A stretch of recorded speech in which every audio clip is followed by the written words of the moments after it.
Nesse nosso último módulo da biofísica das membranas excitáveis, vamos falar sobre o acoplamento celular no músculo cardíaco e especificamente de uma classe de proteínas chamadas conexinas, que são um tipo especial de canal iônico. Como a gente havia comentado na aula anterior, quando a gente discutiu o potencial de ação cardíaco, uma coisa importantíssima para o funcionamento do coração é a sincronia. A sincronia de dois mecanismos, o mecanismo de despolarização e depois a sincronia mecânica de contração muscular organizada dos átrios e depois dos ventrículos. Essa sincronia elétrica e mecânica é permitida principalmente pela forma com que se acoplam as várias fibras musculares das duas câmaras, de átrios e ventrículos. Então, nesse capítulo, a gente vai estudar um pouco do detalhe molecular dessas estruturas que a gente vai chamar de junções comunicantes, vocês estão vendo aí, e vejam que elas formam o acoplamento entre duas células vizinhas do coração. Então, ali você tem conjuntos de estruturas que a gente vai chamar de connexons, que formam metade de um canal. Então você tem um connexon em uma célula e outro connexon na outra célula, e quando ocorre o acoplamento entre essas duas células, você tem um canal funcional, ou uma junção comunicante. Cada conexon desses é formado por 6 subunidades proteicas de proteínas que a gente vai chamar de conexinas. Portanto, os diferentes tipos de conexinas, elas formam a unidade básica para esse acoplamento, e é isso que permite a sincronia tanto elétrica quanto mecânica no coração. Nessa figura estrutura semelhante, mostrando em mais detalhes os canais de junção comunicantes. Então vocês podem ver aí que aonde as células são acopladas, você tem um cluster, quer dizer, vários complexos de connexons dos dois lados, formando as junções gap que unem essas duas células.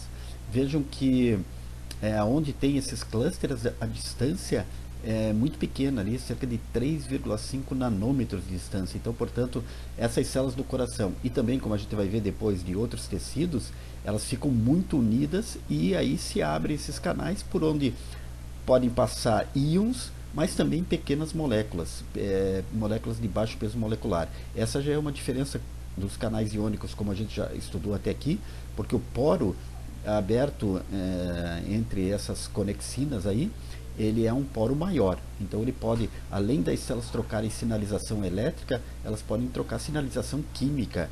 Então isso tem uma vantagem também.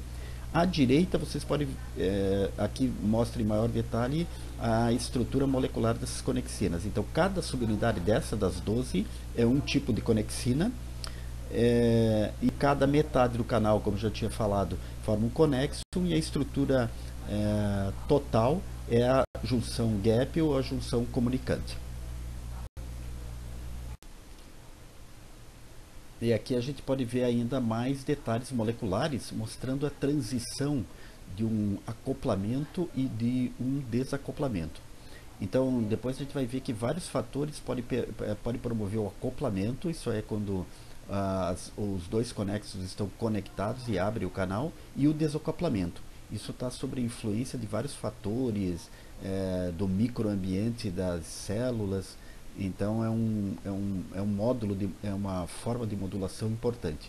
Então aí mostrando as junções gap, e depois aqui na parte da direita mais detalhes da estrutura molecular de cada subunidade. E vejo que elas lembram muito a estrutura que a gente já tinha discutido para o canal iônico. Vejo ali o terminal amino e o terminal carboxílico, ambos voltados para o citoplasma, os domínios transmembrana aqui com 4 domínios transmembrana, e os loopings extra e intracelulares de cada subunidade. Isso lembra bastante a estrutura dos canais iônicos, como a gente já viu, e portanto essas junções gaps, elas são consideradas como canais iônicos, portanto fazendo parte da grande família dos canais iônicos. Nessa figura são mostrados diferentes arranjos que podem ocorrer e ocorrem naturalmente nessas junções gap. Então, quando você tem um tipo só de subunidade, a gente chama de uma estrutura homomérica. Então, aqui em A, você pode ter essa estrutura homomérica, cada junção gap é formada por um tipo de subunidade, mas é o mesmo tipo em cada uma. Ou uma estrutura heteromérica quando você tem mistura de subunidades. A gente vai ver que a família de subunidades é muito grande para essas conexinas, então você teria aquela estrutura heteromérica. E em B, aí diferentes arranjos também. Por exemplo, o arranjo homomérico homotípico é formado por um tipo de subunidade nos dois conexos. Já o homomérico heterotípico, um tipo de subunidade em cada conexo, subunidades diferentes em cada conexo, ou uma mistura nos arranjos heteromérico heterotípico, como vocês estão vendo ali, e heteromérico homotípico. Então são várias possibilidades. E aí é interessante porque quando esses tipos de arranjo mudam, a função, a modulação da junção gap também muda. Então essa é mais uma forma de você ter variabilidade na função da comunicação em determinado tecido.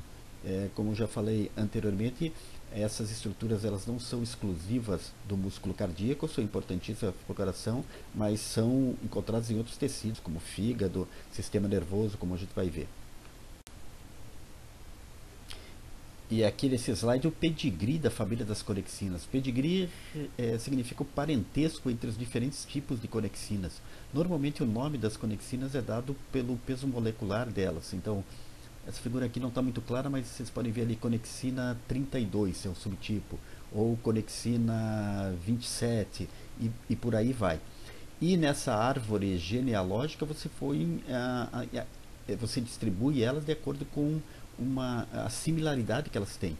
Então, a gente vai ver que dependendo do tecido e mesmo num órgão como o coração, você pode ter a distribuição de diferentes tipos de conexinas. E os biologistas moleculares eles têm interesse em mapear esses diferentes tipos dos diferentes tecidos, porque já está claro que existem doenças que são causadas por essas ou malformações das conexinas e vários outros aspectos importantes aí. Então, como tudo dentro da biologia, ocorre essa diversidade muito grande na grande família dessas conexinas. Então, você pode encontrar conexinas em praticamente todos os tecidos. Vejam aí, ó, por exemplo, a conexina do tipo 26, esse 26 é o peso molecular desse subtipo específico, você pode encontrar no fígado, na pineal, no pâncreas, no pulmão, no rim, no estômago, em vários órgãos e vários tecidos. A 32 no fígado, estômago, cérebro, rim e assim por diante.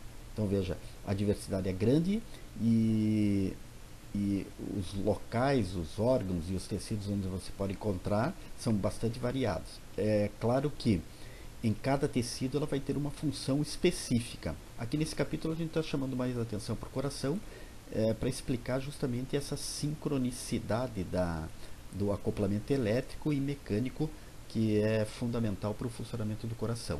Mas, por exemplo, no sistema nervoso também tem uma importância grande e a gente vai ver isso. Um exemplo disso que a gente falou é o que ocorre no coração. Veja, no coração, os biologistas moleculares mapearam o tipo predominante de conexina em cada estrutura. Veja aí, no nódulo sinusal você tem a 45, que é mais abundante, mas também encontra 30.2. Você vê que já começa a diversificar também no tipo, subtipo. No átrio esquerdo 43, 40 e 45 e assim por diante. Então cada área específica você tem um subtipo de conexina e por isso aí que você tem as características estruturais e fisiológicas e biofísicas também dos tecidos diferentes, porque os diferentes tipos de conexinas podem, por exemplo, dar uma velocidade de condução maior, por exemplo, no sistema His-Purkinje, que é o sistema de condução rápido, ou uma condução mais lenta nos nódulos e assim por diante. Esse slide é importante porque ele mostra vários fatores de modulação das junções gap por estímulos fisiológicos e farmacológicos. Então a modulação dela é bastante complexa. E essa modulação é justamente para promover o acoplamento, que é a ligação entre as duas células vizinhas, ou o desacoplamento. Então, vários fatores fisiológicos. Por exemplo, ali naquela cascata de ativação do receptor beta-adrenérgico, da adrenalina, veja que ela vai acabar ativando uma proteína quinase A. Vocês sabem, as proteínas quinases, elas fosforilam outros sítios proteicos. Então, quando você tem ativação da proteína quinase A, ela promove o acoplamento. As conexinas fosforiladas, elas se abrem e formam o acoplamento. Ou a proteína quinase C também, como ele está mostrando à direita da figura.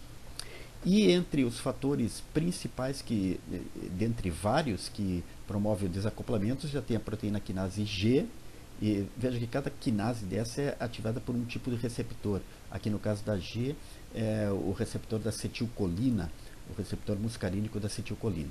Mas no livro aí, quando vocês estiverem estudando, o professor Eduardo ele vai chamar a atenção principalmente de dois fatores que desacoplam as duas células, que são o aumento da concentração de cálcio, como ele está mostrando ali, e também o aumento do pH, em pH ácido, né, aumento da concentração de hidrogênio, além de outros fatores, como diminuição do ATP, magnésio, ácido lático, entre tantos. Então, isso, quando você está estudando um determinado tipo de tecido, podem ter diferentes fatores que vão promover o acoplamento ou o desacoplamento.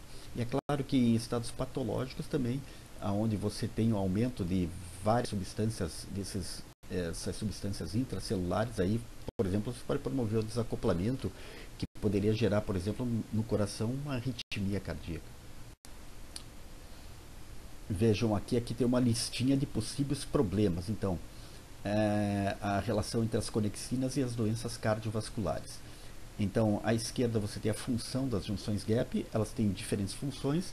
A principal aqui para o coração, a gente está falando da sincronização elétrica regional. Se essa coisa falha, se essa sincronia falha, o que você pode ter? Uma arritmia cardíaca ou mesmo uma isquemia. Outra função importantíssima é a difusão intracelular de pequenas moléculas. Como eu falei, além dos íons, sódio, potássio, cálcio, cloreto, que podem passar pela junção gap, então é um canal que não é específico, você pode ter difusão intracelular de pequenas moléculas. Um mau funcionamento aí pode gerar uma isquemia regional. A regulação do tônus vascular, você sabe, o tônus é aquela nossa pressão máxima e mínima, então as artérias elas nunca estão totalmente relaxadas, elas têm um determinado tônus, e isso já se tem evidência que as junções gap contribuem para isso. Algum problema aí, algum tipo de mutação ou outro tipo de problema pode levar à hipertensão. Vocês sabem que a maioria das causas de hipertensão não é conhecida, né? Então, quem sabe essas conexinas contribuem para esse tipo de hipertensão que a gente não encontra uma causa estabelecida. Outra função importante é o controle do crescimento e da diferenciação celular. Então, na formação, por exemplo, do coração, essas junções gaps estão envolvidas, principalmente na troca de moléculas de baixo peso molecular que podem passar pelos canais. Algum problema aí pode gerar uma malformação cardíaca, por exemplo, uma intercomunicação entre os ventrículos ou um defeito em válvula. Então, várias doenças podem ocorrer e que já se tem relacionado às conexinas. Então, é importantíssimo o conhecimento dessas estruturas em diferentes tecidos do organismo. A importância no sistema nervoso central das conexinas é que elas formam o que a gente chama de sinapse elétrica. Então, vocês já sabem, no sistema nervoso você pode ter sinapse química, que está sendo representada aí ao lado esquerdo dessa figura, e as sinapses elétricas. Então, qual a diferença entre elas? Bom, na sinapse química, a gente vai discutir mais para frente aí na biofísica esses detalhes, mas você sabe que a liberação química ela está associada aos neurotransmissores que são empacotados em vesículas sinápticas, que ele está mostrando aí, os neurotransmissores ali, as bolinhas vermelhas, que são liberadas na fenda sináptica e interagem com o receptor. Então, os receptores para neurotransmissores normalmente são acoplados a canais iônicos, os chamados receptores ionotrópicos. Então, quando o neurotransmissor é liberado, ele se liga e abre um canal iônico. Se for excitatório, você tem a permeação de cátions ali, sódio ou cálcio. Essa é a sinapse química clara. E a sinapse elétrica, então, você veja que na sinapse química a separação, essa fenda sináptica maior. E na junção, na sinapse elétrica, você tem as junções gap ali conectando duas células na área da sinapse. Então, quando ocorre o acoplamento, você tem uma comunicação direta entre o neurônio pré-sináptico de cima e o pós-sináptico embaixo. Então, por exemplo, a resposta mediada pelo potencial de ação, as correntes de sódio, por exemplo, elas podem passar através dessas junções gap. A velocidade é muito maior e inclusive pode ocorrer em ambas as direções. Se bem que também na química isso pode, hoje em dia eles já veem que a transmissão sináptica química pode ocorrer em duas direções também. As principais diferenças entre a sinapse química e a sinapse elétrica estão resumidas na próxima figura. Então tá, esse é um resumo entre as diferenças da sinapse elétrica mediada pelas junções comunicantes e a sinapse química. A distância entre as células na elétrica é bem menor, 3,5 nanômetros aproximadamente, a química de 20 a 40 nanômetros, que é a fenda sináptica. A ultraestrutura elétrica são mediadas pelas conexinas, como a gente vem falando. A química, você tem várias estruturas aí, vesículas pré-sinápticas, zonas ativas, receptores pós-sinápticos. E na química ocorre um atraso sináptico que praticamente não existe na elétrica. Atraso é o tempo que leva da resposta do neurônio pré-sináptico para o pós-sináptico. Na química seria cerca de 1 a 5 milissegundos, quer dizer, é um atraso que ocorre por todos os fenômenos que ocorrem, desde a liberação da vesícula até a ligação com o receptor pós-sináptico, abertura do canal e tudo isso. Então, a sinapse elétrica ela não tem atraso e, portanto, a resposta é mais rápida. A direção da transmissão pode ser bidirecional no caso da elétrica, na química unidirecional, mas hoje em dia já se sabe que também pode ser bidirecional. Aí fica uma pergunta para vocês pensarem. Já que a sinapse elétrica é mais rápida, portanto, a comunicação seria mais rápida no sistema nervoso, e isso aumentaria muito a eficiência no sistema nervoso. O que a gente tem mais, sinapse elétrica ou química no cérebro? Essa última figura é só um exemplo em um invertebrado. Essa aí é a plísia do mar, é um animal, um molusco marinho. Essa plísia teve muita importância em estudos de memória por um grupo de pesquisadores liderados pelo Eric Kandel, que foi um prêmio Nobel recente em medicina e fisiologia, porque ele desvendou mecanismos celulares e moleculares de memória usando basicamente comportamentos muito simples desse animal aí, a plísia californica. Mas aqui o que ele quer mostrar é que essa plísia, quando ela é incomodada, quando ela é ameaçada, ela solta um jato de tinta, e esse jato de tinta, essa tinta ela está armazenada numa glândula de tinta, que ele está mostrando aí nesse quadrado abaixo, que é ativada por uma cadeia de motoneurônios, que quando estimulados por um potencial de ação, eles acabam promovendo a contração da glândula e a ejeção da tinta. E vejam que esses motoneurônios ali, que são nomeados A, B e C, eles estão conectados em cadeia, e essa conexão é via junções comunicantes, via conexinas. Então, por exemplo, se você der uma batida na cauda ali, tail, rapidamente essa plísia ela libera essa tinta armazenada aí na glândula de tinta. E a comunicação rápida entre os motoneurônios faz com que essa ação seja mais efetiva. Então, está aí uma função fisiológica em invertebrados. Então, sempre você encontra também, por exemplo, no sistema nervoso de minhocas, quando você tem também de peixes e algumas espécies de peixe, quando você tem respostas de fuga, respostas muito rápidas, geralmente naquele circuito você tem neurônios conectados por junções, por sinapses elétricas e por conexinas, como a gente já viu. Agora sim a gente vai para a última sessão do capítulo de Biofísica das Membranas Excitáveis, que é falar um pouco das doenças provocadas por defeitos estruturais nos canais iônicos, as chamadas canalopatias. Então, com o avanço da biologia molecular e do entendimento da estrutura molecular dos canais iônicos, começaram a aparecer vários canais mutantes e os pesquisadores começaram a associar a doenças ah, em animais e no ser humano que não se tinha ideia da etiologia antes e que acabaram sendo classificadas como alterações estruturais dos canais iônicos. Então, relacionados diretamente com defeitos estruturais na sequência de aminoácidos, substituição de aminoácidos para os canais iônicos. Então, são as chamadas canalopatias. O conhecimento dessas doenças está aumentando. Você pode já encontrar livros descrevendo vários tipos de canalopatias. Aqui, nessa sessão, a gente vai só dar um exemplo para cada um dos principais canais iônicos dependentes de voltagem que a gente falou, o de sódio, de cálcio, de cloreto e de potássio, mas o universo dessas doenças é bem maior. Então, esses são os 4 exemplos que a gente vai trabalhar aqui. Para os canais de sódio, a gente vai usar como exemplo a paralisia periódica hipercalêmica. Para os canais de potássio, a síndrome do intervalo QT longo, que é o intervalo do eletrocardiograma.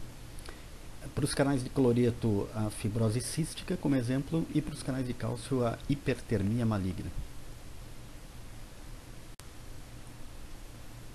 A paralisia periódica hipercalêmica ela foi primeiro descrita em cavalos quarto de milha, cavalos corredores, e o que acontece é isso que está sendo mostrado nessa figura. Quando um animal entra em crise, ocorre a paralisia dos músculos das patas, e o cavalo simplesmente cai e fica nesse estado aí. Não é uma doença letal, mas ela afeta a musculatura esquelética. É interessante quando você tem uma doença, porque essa doença também ocorre em seres humanos, mas quando ela ocorre em um animal qualquer, ser porco, ou cavalo, ou outro tipo de animal, isso de certa forma, pelos fatores éticos aí, ajuda no entendimento da doença. Então, os pesquisadores fizeram biópsias do músculo esquelético da pata de um animal afetado e, através do trabalho de biologia molecular, eles conseguiram localizar vários sítios de mutação. Vamos comentar mais essa que está colocada aí, o triângulozinho, entre esses domínios transmembranas 3 e 4. Aqui a gente já discutiu que esse é o sítio de inativação dos canais de sódio. Então aqui está representada a estrutura de uma subunidade alfa do canal de sódio, e aquele sítio ali é o sítio de inativação, aquelas partículas H de Rodkin e Huxley. Então basta, às vezes, a substituição, por exemplo, ali ele está mostrando uma arginina por uma histidina, a substituição de um aminoácido só, você acaba alterando esse sítio. Todo mundo já sabe que a inativação dos canais de sódio é importantíssima para a função, especialmente no músculo, mas também no sistema nervoso central. Então, se você perde, vocês pensem o que acontece com o canal de sódio que perde a inativação. E se esse canal de sódio for o responsável do potencial de ação da fibra muscular esquelética.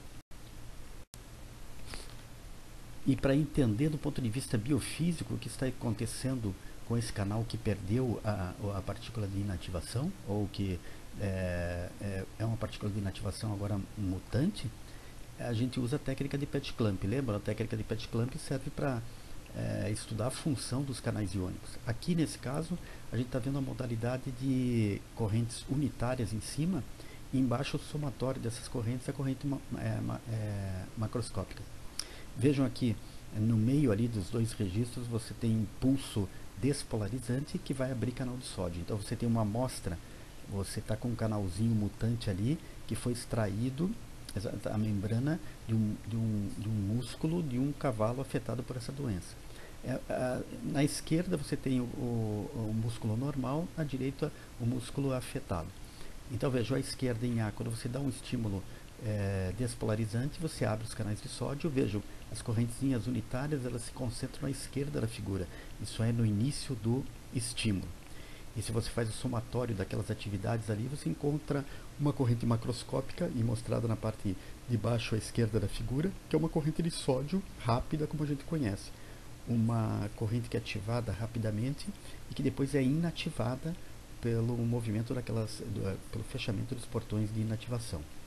Já no músculo afetado pela mutação, veja, o canal perde essa inativação. Então, quando você dá o estímulo de menos 120 para menos 40, que abre canal de sódio, você vê que tem várias reaberturas, o que normalmente no animal normal não acontece. Essas reaberturas é porque o canal perdeu a inativação. Se eu faço um somatório dessas atividades de cima, eu encontro uma corrente macroscópica que ela realmente tem o componente rápido, mas depois tem um componente residual lento que o músculo que não é afetado pela doença não tem. Então, nesse caso, aí nota-se que o canal perdeu a sua inativação. E se você for imaginar o que está acontecendo no músculo, significa que o músculo está sempre sendo estimulado, né? Porque você tem aquela despolarização, e se você mantiver despolarizado, aí o canal de sódio ele não sai da inativação. E é por isso que aí ele perde a força e cai, dando a paralisia. Os biofísicos eles encontraram, na verdade, vários tipos de mutação. Aqui ele está representando dois tipos. Então, o que eu tenho do lado esquerdo? É o mesmo tipo de experimento. Eu tenho as correntes macroscópicas, o canal selvagem, aquele que inativa, né, o canal de sódio normal. Veja, a corrente macroscópica ela é rápida e logo inativa, e as correntes unitárias mostrando isso. Você só vê a atividade no início do pulso. Nessa figura ele não está mostrando o pulso, mas é o mesmo pulso de despolarização que a gente viu na figura anterior. Já no meio já é um tipo de mutação. Veja como na corrente macroscópica ela fica com um decaimento mais lento, mostrando que ele está tendo dificuldade em se inativar. E as correntes microscópicas, especialmente no último registro ali, elas mostram que realmente esse mutante perdeu a inativação. E no terceiro caso também é um outro tipo de mutante, o registro é bastante similar, também um mutante que perdeu a inativação. Isso mostra que existem vários sítios que produzem o mesmo efeito, quer dizer, a perda parcial ou total do processo, do mecanismo de inativação dos canais de sódio dependentes de voltagem. Esse slide está mostrando um resumo do que está acontecendo nessa doença. Então veja, o nome dela é paralisia periódica, quer dizer, são surtos dessa paralisia, ela não é contínua. Hipercalêmica. Hipercalemia significa quando, por alguma razão fisiológica ou uma ingestão excessiva de potássio, então ocorre aumento do potássio extracelular. E isso é o que vai desencadear o surto de paralisia. Então veja o quadro aí.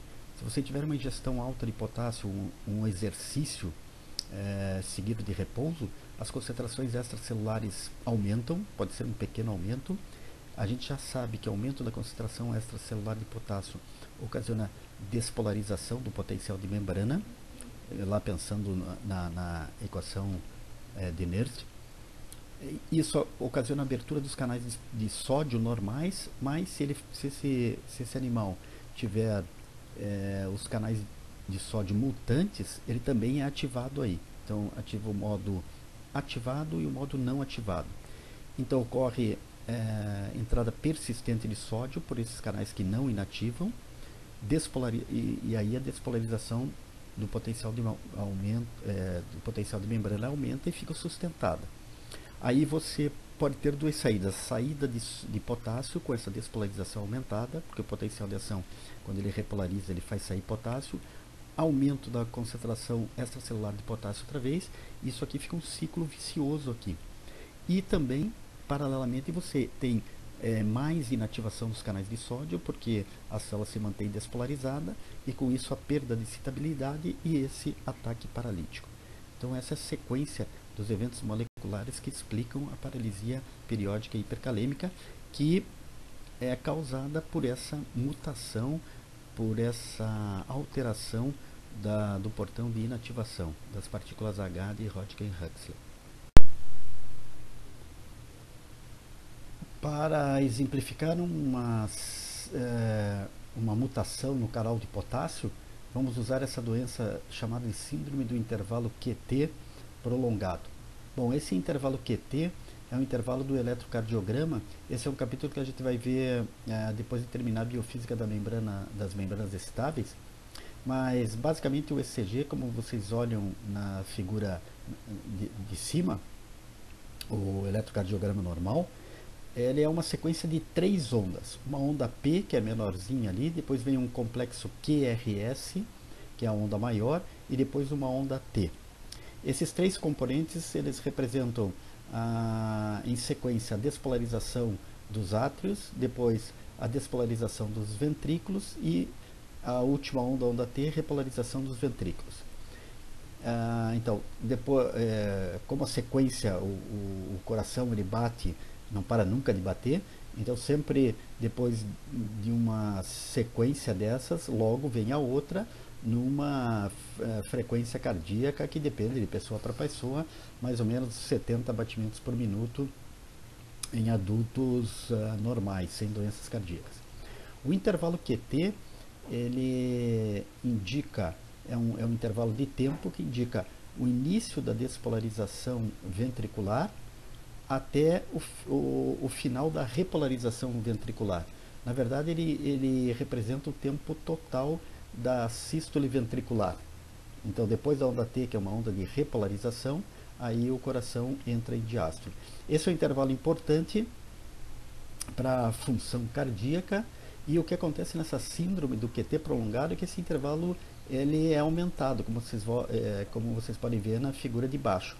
E então, aqui nesse exemplo específico, de 0,44 segundos para 0,63 segundos. E isso é um aumento importante que vai causar distúrbios aí na sequência de ativação e relaxamento do coração.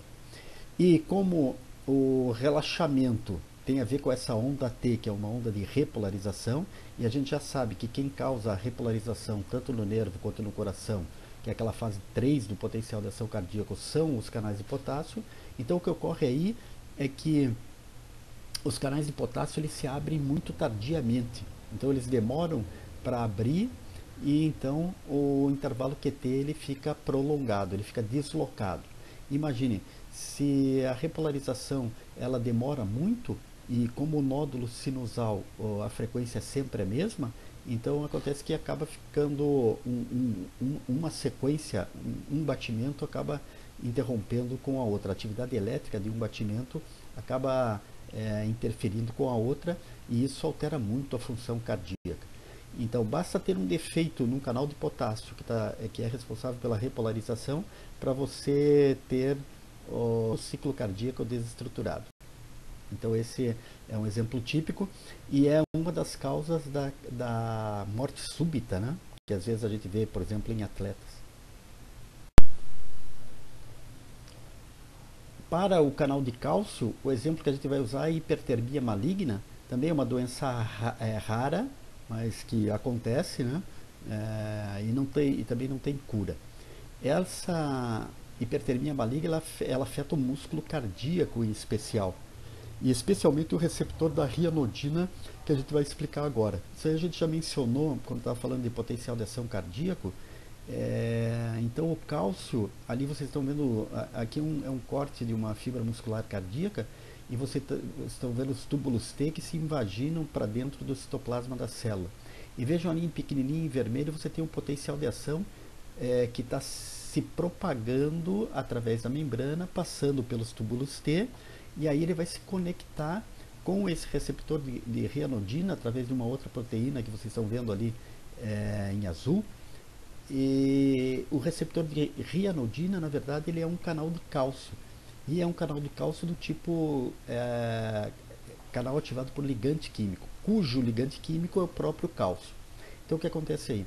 O cálcio que entra ali no platô, através do platô do potencial de ação, esse cálcio é que vai se ligar no receptor de rianodina, através daquele acoplamento ali dos túbulos T com o retículo sarcoplasmático, representado por SR, e faz abrir aquele receptor de rianodina, que é um canal de cálcio, e o cálcio que está armazenado dentro do ventrículo e acaba sendo liberado para o citoplasma para promover o acoplamento, a contração muscular, né, o deslizamento dos filamentos de actina e miosina, como ele está mostrando ali. Então esse é um processo que a gente chama de cálcio liberando cálcio. O que acontece nessa hipertermia maligna é que esse receptor de rianodina ele fica ativado por muito tempo. Então o canal de cálcio abre em resposta à ligação do cálcio e aí demora muito para fechar. Então os mecanismos de gate são afetados. E aí você acaba tendo um excesso de cálcio no meio citoplasmático e as bombas que retornam o cálcio tanto para o retículo como para a mitocôndria acabam não dando conta do processo e aí uma série de sintomas ocorrem, entre eles uma arritmia, aumento da temperatura, daí veio o nome hipertermia maligna, e aí essa pessoa fatalmente acaba, tem uma chance grande de vir a óbito. Então, na verdade, é uma cascata de eventos que é desencadeada pelo cálcio que acaba matando as células, na verdade. Então veja aí, tem calor, um rigor na musculatura, aumento do CO2, aumento de lactato, uma série de fatores aí que acabam por danificar esse tecido cardíaco. Então, e tudo por causa do defeito estrutural nesse receptor de rianodina, que é um canal de cálcio ativado por ligante químico. Então, esses três exemplos de doenças que a gente deu, elas são doenças genéticas, né, e raras, e normalmente elas são fatais, com exceção ali da paralisia periódica hipercalêmica, que ela afeta músculo esquelético e não é fatal. Outra doença complicada associada a canais de cloreto defeituosos é a fibrose cística. Essa aqui não é tão rara, mas ela ocorre mais ou menos com frequência, como a gente vai ver. Então, é uma doença genética que afeta principalmente crianças, é autossômica recessiva, comum na população branca. Então, 1 em cada 25 brancos é heterozigoto para o gene. E aí, a consequência disso é que 1 entre 2.500 nascimentos é afetado por essa doença. Então, trata-se da doença autossômica mais comum na população branca.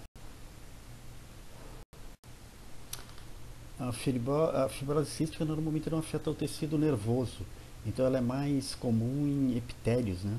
Então afeta os pulmões, pode provocar uma doença pulmonar crônica, uma deficiência na função pancreática exócrina e causa um acúmulo de muco em diferentes órgãos, como intestino, fígado, trato reprodutivo. O que acontece é que os canais de cloreto eles permeiam água também. E aí, como há um defeito nos canais de cloreto, quer dizer, eles têm uma dificuldade em abrir, você compromete esse fluxo de água e normalmente aí, por exemplo, no tecido pulmonar, acúmulo de muco nas vias respiratórias e em outros tecidos também acúmulo desse muco porque a água não consegue fluidizar essa produção de muco e isso acaba causando uma série de transtornos aí.